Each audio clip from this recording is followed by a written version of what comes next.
बिस्मिल्लाहिर्रहमानिर्रहीम। हर देखने वाले स्टूडेंट को प्रोफेसर काशिफ रबी का सलाम। आज हम थ्योरम्स की बात करेंगे जो आपकी लिमिट्स के ऊपर यूज़ होते हैं और जिनका इस्तेमाल करते हुए हम अपने क्वेश्चंस को सॉल्व करेंगे। स्पेशली आपके एक्सरसाइज 1.3 का जो क्वेश्चन नंबर 1 है उसकी स्टेटमेंट में उसने ये कहा हुआ है कि आप थ्योरम्स को यूज़ करते हुए इनकी लिमिट्स को वैल्यूएट करें।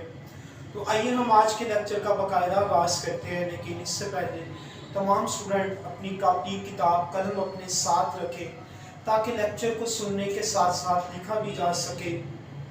और मेरे चैनल को सब्सक्राइब करें, लाइक करें और इसको आगे शेयर करना नहीं भूलिएगा ताकि बाकी लोग भी इससे फ़ायदा उठा सकें।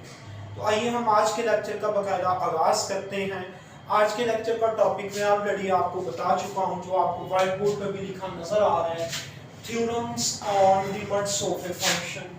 Theorems on limits of a function. आपके जो फंक्शन की लिमिट्स हैं उनके ऊपर थ्योरम्स किस तरह अप्लाई किए जाते हैं।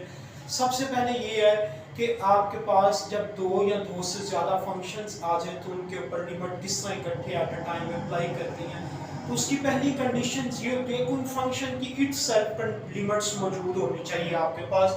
जैसा कि वो ये कह रहे हैं कि let f and g be two functions.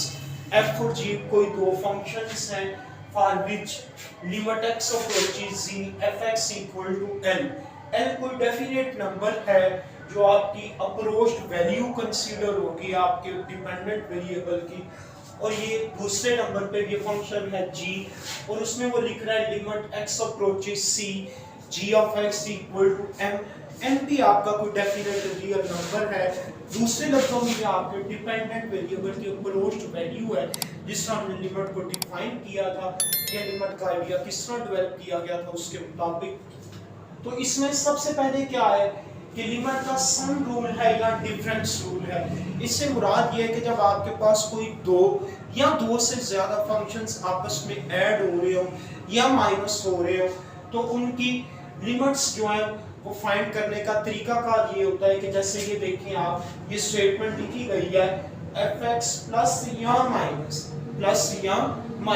एक वक्त में दोनों में से एक अलामत यूज होगी g ऑफ x के आगे इसकी एक्सटेंशन भी हो सकती है, hx भी आ सकता है, dx भी आ सकता है, यानी मोर देन टू फंक्शंस का सम या डिफरेंस भी आपके पास आ सकता है। तो ये जो पहला रूल है सम रूल या डिफरेंस रूल, वो ये कहता है कि आप fx के ऊपर अलग लिमिट अप्लाई करें। ये जो इसका gx है इसके ऊपर आप अलग लिमिट अप्लाई करें। तो इसकी ये डेफिनेशन में हम लिख चुके हैं कि जो fx है इसकी लिमिट क्या है, l है, और ये gx है इसकी लिमिट क्या है आपके पास, m है। तो इन दोनों के ऊपर जब आप लिमिट अप्लाई करेंगे आपका fx के लिए l आंसर मिल गया और m जो है वो आपको gx के लिए आंसर मिल गया। ये l और m जो आंसर है ये डेफिनेट क्लियर बात है कि ये आपकी अप्रोच्ड वैल्यू है डिपेंडेंट वेरिएबल की। इसके बाद है सेकंड रूल। सेकंड रूल क्या है, कांस्टेंट मल्टीपल रूल। इसे बाद लोग मल्टीपल कांस्टेंट रूल भी पढ़ते हैं और वो ये है कि आपके पास limit x approaches c k fx x approaches c आपके इंडिपेंडेंट वेरिएबल x की ये अप्रोच्ड वैल्यू है। फिर ये k fx है आपके पास। k क्या है आपका कांस्टेंट है। ये क्या k क्या है आपका कोई कांस्टेंट है। तो लिमिट क्या करती है कि इस कांस्टेंट को बाहर फेंके, इस कांस्टेंट को बाहर फेंकेगी और ये जो आपका फंक्शन है fx इसके ऊपर आप अपनी लिमिट अप्लाई करेंगे।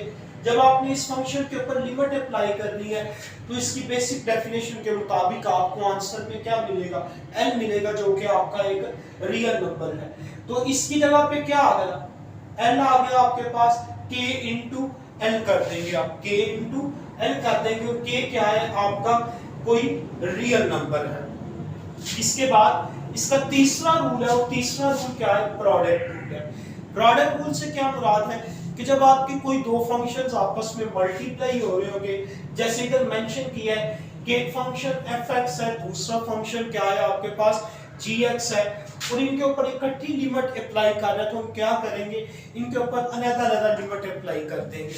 fx के ऊपर लिमिट अलग अप्लाई की ये डॉट मल्टीप्लिकेशन के लिए, उसके बाद gx के ऊपर भी हमने ये अलग लिमिट अप्लाई कर दी। तो fx की लिमिट क्या है, l, gx की लिमिट क्या है, m है, तो ये क्या आ जाएगा l डॉट m आ जाएगा, ये क्या आएगा l डॉट m। इसके बाद इसका आपके पास चौथा रूल है, that is called quotient rule.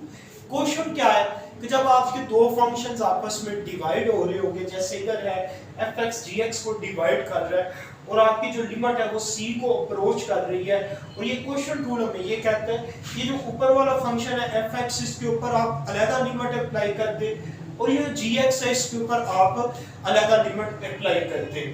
तो ये क्या आ गया, l आ गया ऊपर fx की लिमिट, लिमिट के मुताबिक, और gx के मुताबिक क्या आ गया, m आ गया आपके पास। तो आपका आंसर क्या आ गया, n ओवर m के आपकी इसकी लिमिट आ जाएगी। इसके बाद लास्ट रूल है आपके लिमिट्स का, वो है पावर रूल। क्या है, पावर रूल है।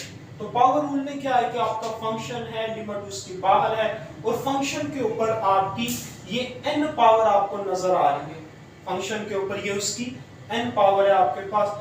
अब ये क्या है, पावर रूल क्या कहता है कि ये आपने n पावर के अंडर ये लिमिट अप्लाई कर देनी है, n पावर के अंडर आपने ये लिमिट अप्लाई कर देनी है। तो fx की लिमिट क्या है, l है, तो आपका आंसर क्या आएगा, n पावर n। आपका आंसर क्या आ जाएगा, n पावर n। तो ये आपके कुछ थ्योरम्स हैं, रूल्स हैं फंक्शंस की लिमिट्स को फाइंड करने के लिए, जिसमें आपने पहला रूल पढ़ा है सम या डिफरेंस रूल, दूसरा रूल आपका कांस्टेंट मल्टीपल रूल है, तीसरा नंबर 3 प्रोडक्ट रूल है, और नंबर 4 पे आपका क्वोशंट रूल है, नंबर 5 पे आपका पावर रूल है। तो आपने इन रूल्स को बड़े अच्छे तरीके के साथ देख लेना है। तो आज के लिए इतना ही काफी है, कल मिलेंगे हम एक नए जज्बे के साथ। Thank you very much.